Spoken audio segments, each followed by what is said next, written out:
ମଳରେ ସାଧାରଣତଃ କୁର୍ମୀ ମାନେ ଅଣ୍ଡା ଦେଇଥାନ୍ତି। ସେଇଭଳି ଯେତେବେଳେ ମାଟିରେ କିମ୍ବା ବାୟୁ ଜଳରେ କିମ୍ବା ପ୍ରଦୂଷିତ ପନିପରିବାରେ ଯାଇକି କଣ ପ୍ରଦୂଷଣ ବାହାକରେ ମିଶିଥାଏ, ସେହି ପ୍ରଦୂଷିତ ଜିନିଷକୁ ଆମେ ଆମ ସଂସ୍ପର୍ଶରେ ଆସିଲେ ଆମକୁ କୁର୍ମୀ ହୋଇଥାଏ। ସେଇଟା ତ କୁର୍ମୀ କିପରି ହୁଏ?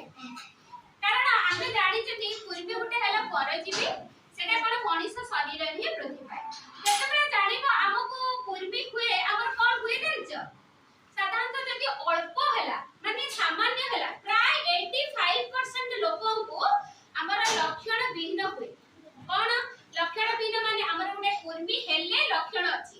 କୁର୍ମୀ ଯାହାର ଅତିରିକ୍ତ କୁର୍ମୀ ହବ ନା, ତାର କଣ ହବ ଜାଣିଛ? ତାକୁ ସାମାନ୍ୟ ଜ୍ୱର ଆସିବ, ଆଉ ଶ୍ୱାସକ୍ରିୟା ମାନେ ଏମିତି ଘନାଘନ ଶ୍ୱାସକ୍ରିୟା ହବ, ତାକୁ ଜ୍ୱର ଆସିବ, ପେଟଟା ଫୁଲିଯିବ, ହେଲା ପେଟ ଫୁଲିକି ତାର କଣ ହବ? ତାକୁ ତରଳ ଝାଡା ବି ହବ, ତରଳ ଝାଡା ହବ, ପେଟରେ ବି ଯନ୍ତ୍ରଣା ହବ। ଏଇଟା ଅତ୍ୟଧିକ କୁର୍ମୀ ହେଲେ ହବ, ହେଲା।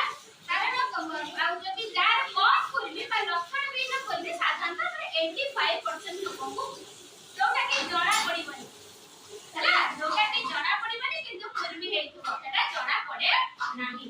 କାରଣ ଆମର ଜାଣିଛ କୁର୍ମୀଟା ସାଧାରଣତଃ ମାନେ ଆମ ଦେହରୁ ସବୁ ରକ୍ତ ଶୋଷି ନିଏ। କାରଣ ରକ୍ତହୀନତା ହବାର ମେନ୍ କାରଣ ହଉଛି କୁର୍ମୀ ଜନିତ ସମସ୍ୟା। ବୁଝିପାରିଲ? ରକ୍ତହୀନତା ହବାର ମେନ୍ କାରଣ ହଉଛି କୁର୍ମୀ ଜନିତ ସମସ୍ୟା। ସାଧାରଣତଃ ଏଇ କୁର୍ମୀ ପ୍ରାୟ କିଶୋର ବାଳିକା ମାନଙ୍କୁ ଟିକେ ବେଶୀ ହୁଏ, ଆଉ ଛୋଟ ଶିଶୁ ମାନଙ୍କୁ ବି ବେଶୀ ହୁଏ। କାରଣ ଏଇ ଛୋଟ ଶିଶୁ ମାନଙ୍କୁ ବେଶୀ ହେଲେ ସାଧାରଣତଃ ସେମାନଙ୍କର ସ୍ୱଳ୍ପ ଓଜନ ହେଇଥାଏ, ମାନେ କମ ଓଜନ। ସେମାନେ ଠିକ ସେ ମାନେ ଖାଆନ୍ତି, ଖାଦ୍ୟ ଖାଆନ୍ତି, କିନ୍ତୁ ତାଙ୍କର ଓଜନ ବୃଦ୍ଧି ପାଏ ନାହିଁ। କାରଣ ସେମାନଙ୍କୁ ବାରମ୍ବାର ଯଦି କୁର୍ମୀ ହବ, ଆମ ଦେହରେ ଆଉ କଣ ରହିଥିବ? ଆମର ଖାଦ୍ୟର ଅଭାବ, ମାନେ ଖାଦ୍ୟ ଖାଉଛନ୍ତି କିନ୍ତୁ ପୁଷ୍ଟିର ଅଭାବ ହେଇଯିବ, କାରଣ କୁର୍ମୀ ତ ସବୁ ଖାଇଗଲା। ବୁଝିପାରିଲ? ଆଉ କଣ ହବ? କୁର୍ମୀ ଯଦି ହେଲା, ଦେହ ଖରାପ ହେଲା, ତମର ବି କଣ ହବ?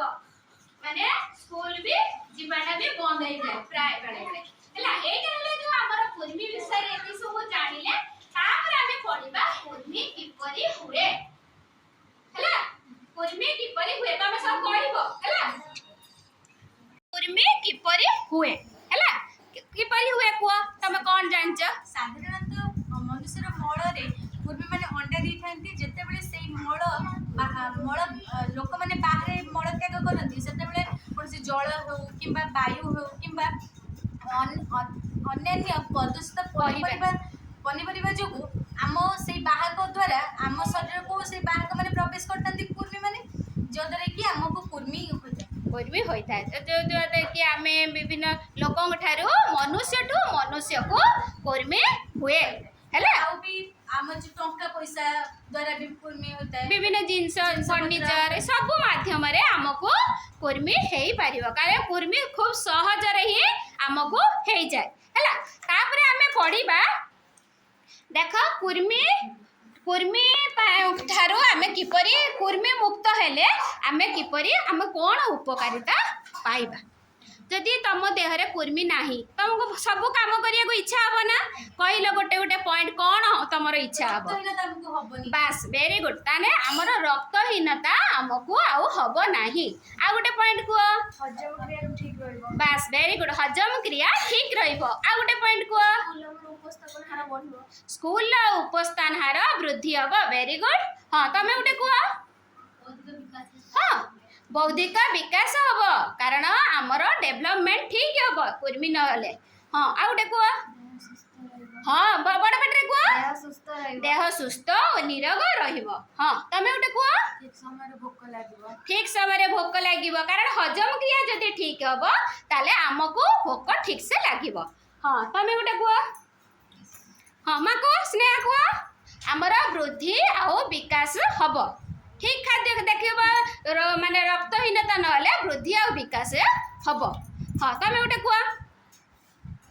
ପ୍ରତିଷେଧକ ପାୱାର ବଢିବ, ଆମର ଯୋଉ ଇମ୍ୟୁନିଟି ପାୱାରଟା ଆମର ବଢିବ, ହେଲା। ହଁ, ଆଉ କଣ ଜାଣିଛ କୁହ ସମସ୍ତେ? Very good. କିଶୋର ଆଉ କିଶୋରୀ ମାନଙ୍କର BMI ଠିକ ରହିବ। BMI ର ଫୁଲ ଫର୍ମ କଣ ବନ୍ଦିତା? ବଡ ପାଟିରେ କୁହ। बॉडी हाँ कुह समस्त बड़े पाटे बॉडी मास इंडेक्स रा माने कोन सूत्र कोन weight by mass weight in kg divided by height in meter square मन रहिला आ भूलिबो कि निजे निजे समस्त बीएमआई बाहर करतिलो पुणी भूली गलो बीएमआई रो सूत्र हैला weight in kg divided by height in meter square ताले जानिलो तमे जदी माने कुर्मी ना माने मुक्त रहिबो ताले तम मानकर केते उपकार हबो सबु आडू तमे माने कोन सुस्थ रहिबो सुंदर रहिबो कारण सुंदर स्वास्थ्य हैला आ निरोग माने सबु बेले रहिया पई तमे चाहिबो हैला कुर्मी मुक्त हबो हैला समस्त गोटे जोर से ताली मार दियो।